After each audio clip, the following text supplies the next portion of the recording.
Hello दोस्तों, MJCC social में आप सभी का स्वागत है।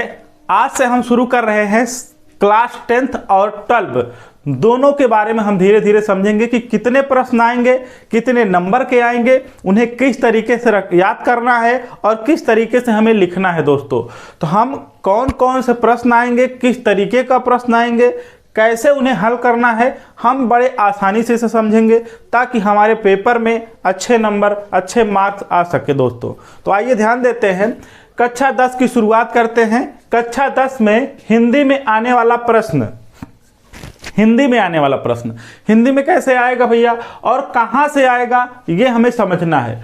तो हिंदी में आने वाला प्रश्न कहाँ से आएगा और किस तरीके का आएगा, किस लेवल का आएगा दोस्तों। तो पहला प्रश्न आएगा का और खा के तहत। पहले प्रश्न में का और खा आएगा, जिसमें रहेगा हिंदी गद्य विकास। हिंदी गद्य विकास का मतलब होता है, विकास का मतलब किस तरीके के उसमें लेखक हैं, कवि हैं, उनमें रचनाकार हैं, उनके द्वारा रचनाएं क्या हैं, ये सब डिटेल उसमें दिया रहेगा। हिंदी पद्य में भी ऐसे रहेगा कि हिंदी पद्य के रचयिता कौन हैं, उनके रचनाएं क्या हैं और उन्होंने क्या क्या लिखा है, उसका पूरा विकास दिया रहेगा। तो उसमें 5-5 नंबर का आएगा। 5 नंबर हिंदी गद्य से आएगा और 5 नंबर हिंदी पद्य से आएगा। तो दोस्तों पहले में आएगा, पहले प्रश्न में 2 रहेगा का और खा। का में रहेगा हिंदी गद्य से आने वाला विकास जो 5 नंबर का रहेगा, हिंदी पद्य से आने वाला विकास जो 5 नंबर का रहेगा। इसमें बहुविकल्पी उसे कहते हैं, ठीक है दोस्तों। बाकी आएगा प्रश्न नंबर 2 में गद्य से आएगा 6 नंबर का, गद्य से आएगा 6 नंबर का, जिसमें 2 नंबर का और खा और गा 2-2 नंबर के आएंगे। का में रहेगा संदर्भ, प्रसंग और व्याख्या। संदर्भ, प्रसंग और व्याख्या 2-2 नंबर के आएगा दोस्तों। उसके बाद प्रश्न नंबर 3 रहेगा जो काव्य से, जो पद्य से आएगा। इसमें भी 6 नंबर का रहेगा। का खा गा करके 3 क्वेश्चन रहेंगे, 2-2 नंबर के रहेंगे दोस्तों। इसमें भी संदर्भ, प्रसंग और व्याख्या करना होगा। क्वेश्चन नंबर 4 में आएगा संस्कृत से 4 नंबर का आएगा। इसमें 2 शब्द रहेंगे का और खा दोस्तों। तो का और खा में क्या रहेगा, गद्य और पद्य से उसमें संदर्भ, प्रसंग, व्याख्या लिखने को और अनुवाद रहेगा। संदर्भ और अनुवाद रहेगा लिखने को, गद्य और पद्य आएगा। संस्कृत के गद्य और पद्य से आएगा, 2-2 नंबर का रहेगा दोस्तों। क्वेश्चन नंबर जो 5 है, इसमें गद्य व पद्य के लेखक व कवियों की रचनाएं जीवनी लिखनी होगी। क्या लिखना होगा, जीवनी। 3-3 नंबर का आएगा, एक गद्य से 3 नंबर का, एक पद्य से 3 नंबर का आएगा दोस्तों। क्वेश्चन नंबर जो 6 है वो उसमें का और खा करके आएगा, 2 नंबर का होगा। पहला 1 नंबर का, दूसरा भी 1 नंबर का। इसमें कंठस्थ श्लोक रहेगा, जैसे बंधनम मरणम वापि जो वापि पराजय उभयत समो वीरा वीर भाव ही वीरते, 2 नंबर का आएगा। आसानी से लिख लो। अगर ये नहीं याद होता तो कोई और याद कर लीजिए, सर्वे भवन सुखना सर्वे संतु निरामया सर्वे भद्राण पश्चिम माँ कश्चित। तो ऐसे जो श्लोक होंगे उनको हम क्या करेंगे, याद कर लेंगे दोस्तों। और 2 आएगा आपका प्रश्न रहेगा, उसका हमें उत्तर देना है, ठीक है। उसके बाद क्वेश्चन नंबर 7 रहेगा काव्य सौंदर्य के तत्व। काव्य सौंदर्य तत्व का मतलब होता है जिसमें रस, अलंकार और छंद होंगे। टोटल 6 नंबर का आएगा। इसमें रस 2 नंबर का, अलंकार 2 नंबर का और छंद 2 नंबर के रहेंगे दोस्तों। क्वेश्चन नंबर 9 में संस्कृत व्याकरण आएगा और इसमें अनुवाद रहेगा। व्याकरण में कुल 8 नंबर का होगा, संधि 2 नंबर का होगा और क्या कहते हैं, शब्द रूप 2 नंबर का होगा, धातु रूप होगा, संस्कृत में अनुवाद, ये 2-2 नंबर के आएंगे दोस्तों। और इसमें जो क्वेश्चन नंबर 8 है वो 8 नंबर में आएगा व्याकरण। क्या आएगा दोस्तों, व्याकरण आएगा, 11 नंबर का होगा। उपसर्ग होगा 3 नंबर का, प्रत्यय होगा भैया 2, समास 2, तत्सम 2 और पर्यायवाची 2, ये सब 2-2 नंबर के आएंगे। यही उपसर्ग 3 नंबर का आएगा दोस्तों। उसके बाद क्वेश्चन नंबर आपका रहेगा 10 जो निबंध रहेगा, ये 6 नंबर का आएगा। क्वेश्चन नंबर 11 जो होगा वो खंड काव्य रहेगा। खंड काव्य जो है वो 3 नंबर का आएगा। इसमें क्या होगा कि श्री कृष्ण का जीवन परिचय, जीवन चरित्र आपको लिखना है। यही हर पेपर में होगा, कोई भी पेपर उठाकर आप देख लीजिए, हर पेपर में कृष्ण का चरित्र चित्रण होगा, बस क्वेश्चन पूछने का तरीका बदल जाएगा कि भैया क्या कहते हैं, अग्र पूजा के नायक का वर्णन कीजिए, तब भी चरित्र ही लिखना है।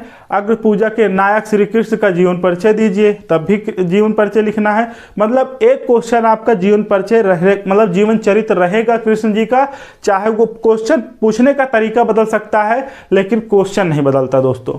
तो आइए आगे देखते हैं। क्वेश्चन नंबर हम यहाँ से 11 नंबर, 1 से 11 नंबर तक है, और इसको याद करने का कैसे आसानी से हम याद कर सकते हैं तथा इसमें सभी डिटेल हम अगले वीडियो में देंगे, तो धीरे धीरे करके उसे हम आसानी से याद कर लेंगे। तो पहले हम समझ गए कि कौन सा क्वेश्चन कहाँ से आएगा और कितने नंबर का होगा दोस्तों, और इसी में हम क्वेश्चन नंबर 1 को किस तरीके से याद करते हैं, कैसे उसे हम अपने पेपर में आसानी से लिख सकते हैं, तो उसको हमें समझना है दोस्तों। हम धीरे धीरे करके सभी क्वेश्चन को आसानी से हल करके वीडियो पर डालेंगे दोस्तों। तो आइए पहले हम 2 क्वेश्चन को आसानी से याद करने की विधि बताते हैं। क्वेश्चन नंबर 1 में का खा आएगा, जो 5-5 नंबर का रहेगा, जो 10 नंबर का होगा दोस्तों। हिंदी गद्य का विकास से प्रश्न को याद करने का जो तरीका है वो कैसे होगा। अगर कह देता है आचार्य हजारी प्रसाद द्विवेदी की एक रचना का नाम लिखिए दोस्तों, तो आचार्य हजारी प्रसाद द्विवेदी, आप सोचो कि हजारों हैं, इसमें क्या है, आचार्य हजारी प्रसाद द्विवेदी क्या हजारों हैं, तो भैया हजारों क्या हो सकते हैं, तो भैया हजारों फूल हो सकते हैं। तो हम कह सकते हैं अशोक के फूल, अशोक के फूल, फूल हजारों होते हैं, तो इसलिए कह सकते हैं अशोक के फूल, अशोक के फूल। ये क्या है, आचार्य हजारी प्रसाद की द्विवेदी की रचना है दोस्तों। अगर आपसे कह दे रानी केतकी की कहानी के लेखक का नाम बताइए, तो बताइए रानी केतकी की कहानी हम कैसे याद करेंगे। तो रानी केतकी में क्या करती थी, खाती थी, रानी केतकी में क्या करती थी, खाती थी। तो हम कह सकते हैं इंशाअल्लाह खा, क्या कह सकते हैं, इंशाअल्लाह खा। रानी किस में खाती थी, तो रानी केतकी में खाती थी, तो हम कह सकते हैं इंशाअल्लाह खा। ठीक है दोस्तों।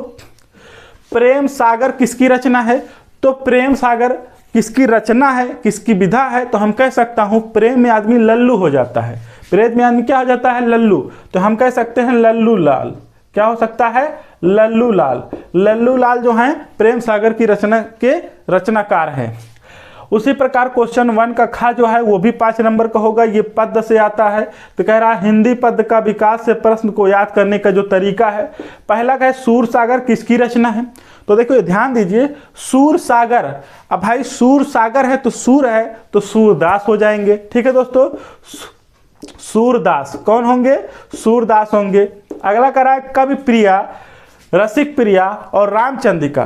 तो यहां ध्यान दीजिए, प्रिया, प्रिया, चंद्रिका बार बार आ रहा है, तो भैया जो कवि प्रिया, रसिक प्रिया, रामचंद्रिका है, बार बार प्रिया आ रहा है लेकिन साथ ही साथ कवि आ रहा है, रसिक आ रहा है, राम आ रहा है। तो जो राम हैं, जो रसिक हैं, जो कवि हैं, कहने का मतलब है कि ज़्यादातर प्रिया, प्रिया, चंद्रिका यानी लेडीज, यानी कहने का मतलब है लड़कियों को ओर आकर्षित, यानी गोपिकाओं की ओर आकर्षित होने का काम कौन करते थे, तो कृष्ण जी करते थे। तो कृष्ण को हम केशव भी कहते थे, तो कह सकते हैं केशव दास। सब में प्रिया प्रिया आ रहा है, तो रामचंद्र जी क्या थे, पहले केशव थे, तो केशव दास हम कह सकते हैं, इसके रचनाकार हैं। अगला कह रहा है कि यामा और दीपशिखा, यामा और दीपशिखा किसकी दोनों रचनाएं हैं, तो यामा और दीपशिखा आपको नाम से ही पता चल रहा है कि किसी लड़की का नाम है, किसी गोपिका का नाम है यामा और दीपशिखा। ठीक है, तो यामा और दीपशिखा एक गोपी, एक लड़की का नाम है, तो हम कह सकते हैं कि महादेवी वर्मा एक लड़की हैं। तो इन दोनों की रचनाएं किसने लिखी है, महादेवी वर्मा। ठीक है दोस्तों, महादेवी वर्मा। तो हम इसे पूरी तरह से हिंदी हो, फिजिक्स हो, केमिस्ट्री हो, बायो हो, कोई भी सब्जेक्ट होगा, हम उसे आसानी से कौन क्वेश्चन कहाँ से आएगा, कितने नंबर का आएगा, कैसे हमें याद करना है, हम पूरा डिटेल आपको देंगे दोस्तों। तो दोस्तों ये वीडियो कैसा लगा, अच्छा लगा हो तो लाइक, सब्सक्राइब और शेयर करें, ताकि अगले बच्चे को भी पहुँच सके और अपने पेपर में अच्छे नंबर ला सके। जय हिंद, जय भारत दोस्तों।